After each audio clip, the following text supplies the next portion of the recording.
won't idle.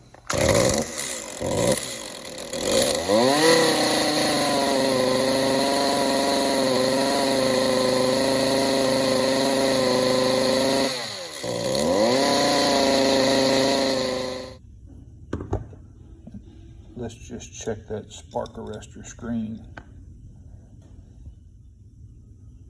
This screen is probably 80% clogged.